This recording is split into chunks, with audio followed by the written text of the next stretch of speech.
वरिष्ठ पोलीस निरीक्षक यांच्या कॅबिनमध्ये शिवसेना शिंदे गटाचे कल्याण शहर प्रमुख महेश गायकवाड यांच्यावरती भाजप आमदार यांनी गोळीबार केलेली या प्रकरणामध्ये आज पुन्हा एकदा आमदार गणपत गायकवाडसह इतर आरोपींना उल्हासनगर न्यायालयात हजर करण्यात येणार आहेत। मात्र या न्यायालयात हजर करण्याआधी या ठिकाणी मोठ्या प्रमाणात पोलीस बंदोबस्त लावण्यात आलेला आहे। एकंदरीत गेल्या वेळेस जो प्रकार घडलेला या न्यायालयाच्या बाहेर भाजप कार्यकर्त्यांकडून मोठ्या प्रमाणात या ठिकाणी नारेबाजी करण्यात आली होती व यानंतर 30 ते 45 जणांवरती या ठिकाणी पोलिसांमध्ये गुन्हा देखील दाखल करण्यात आला होता। त्याचप्रमाणे या वेळेलाही अशा प्रकारची घोषणाबाजी होऊ नये किंवा कुठलाही अनुचित प्रकार घडू नये यासाठी पोलिसांनी सतर्कता बाळगत या ठिकाणी मोठ्या प्रमाणात पोलीस बंदोबस्त या ठिकाणी लावला आहे। एकंदरीत कालपासून या ठिकाणी काल मध्यरात्रीपासून संचारबंदी देखील या ठिकाणी सुरू केलेली आहे। कलम 144 लावण्यात आलेला आहे।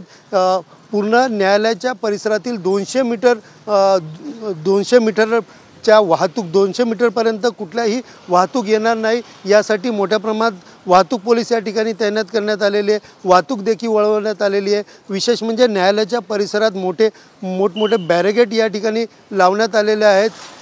मोठा पोलीस फौज फाटा या ठिकाणी तैनात करण्यात आलेला आहे। कुठलीही व्यक्ती या ठिकाणी जाणार नाही याची दक्षता बाळगलेली आहेत। पहिल्या वेळेस गणपत गायकवाड यांच्या समर्थकांनी न्यायालयाच्या समोर जोरदार घोषणाबाजी केली होती। या प्रकरणी 30पेक्षा अधिक कार्यकर्त्यांवरती गुन्हा देखील दाखल झालेला व त्याचबरोबर या गोळीबार केल्यानंतर आमदार गणपत गायकवाड यांनी प्रसार माध्यमांशी संवाद साधला। मी गोळीबार केला असून मला कुठलाही पश्चाताप नाही असे विधान करत मुख्यमंत्र्यांवरती आरोप केलेले। तसेच दुसऱ्यांदा जेव्हा न्यायालयात त्यांना हजर करण्यात आलेला त्यावेळेला गाडीतून माध्यमांशी संपर्क साधण्याचा प्रयत्न देखील आमदार गणपत गायकवाड यांच्याकडनं केला होता। यावेळेसही पोलीस व्हॅनमधनं डोके बाहेर काढत प्रसार माध्यमांशी बोलण्याचा प्रयत्न होणार आहे। ते होऊ नये यासाठी पोलिसांनी प्रसार माध्यमांना देखील या न्यायालयाच्या 200 मीटरावरती प्रसार माध्यमांना जागा दिली आहे। त्या ठिकाणी त्यांना थांबवण्यात आलेलं आहे। एकंदरीत आज पुन्हा एकदा त्यांच्या सुनावणीमध्ये काय नेमकं होतं, कारण त्यांना पोलीस कोठडी सुनावलेली, या 5ही आरोपींना न्यायालय आता पुन्हा पोलीस कोठडी सुनावतं का मॅजिस्ट्रेट कस्टडी सुनावतं हे दुपारपर्यंत चित्र स्पष्ट होईल। मात्र उल्हासनगरमध्ये मोठे तणावाचे वातावरण असून पोलिसांनी या ठिकाणी संचारबंदी जी आहे ती सुरू केलेली आहे।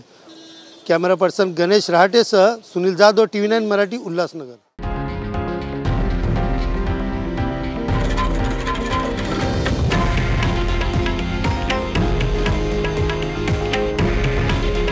हे आहे देशातील नंबर 1 न्यूज नेटवर्क आणि आपण पाहत आहात TV9 मराठी। काळजी तुमची, हित महाराष्ट्राचं।